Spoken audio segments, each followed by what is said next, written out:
Public service কমিশনের মাধ্যমে headmaster এবং হেডমিস্ট্রেস ইংলিশ মিডিয়াম মাদ্রাসা স্কুলে নিয়োগ হবে তার নোটিফিকেশান। এই নোটিফিকেশানে কী কী বলা রয়েছে দেখে নিই।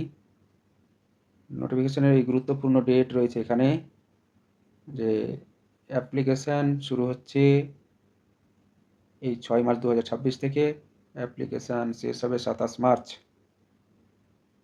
লাস্ট ডেট অফ অ্যাপ্লিকেশান ওই 27 মার্চ আর কি। এডিট উইন্ডো এটা 1 এপ্রিল টু 8 এপ্রিল। আচ্ছা, গুরুত্বপূর্ণ ডেট হয়ে গেল। এবার এই যে এখানে এই যে ভ্যাকেন্সির ব্যাপারে লেখা আছে, আর কোয়ালিফিকেশনের ব্যাপারে লেখা রয়েছে কী কী কোয়ালিফিকেশন লাগবে। তারপর ডিজায়ারেবল কোয়ালিফিকেশন লেখা রয়েছে। তারপরে এজে বলা রয়েছে যে 35 years and not more than 50 years on 1/1/2026, অর্থাৎ 1/1/2026 তারিখের হিসেবে 35 বছরের নিচে হলে হবে না, আর 50 বছরের উপরে হলে হবে না। তারপরে ফি, এইখানে ফি এর ব্যাপারটা বলা রয়েছে, 210 টাকা ফি দিতে হবে। তো এই হচ্ছে ইংলিশ মিডিয়াম স্কুলে প্রধান শিক্ষক এবং প্রধান শিক্ষিকা নিয়োগের নোটিফিকেশান। আরও বাকি সব কিছু বলা রয়েছে, এই যে তোমরা দেখে নিতে পারো এই পুরো নোটিফিকেশানটা।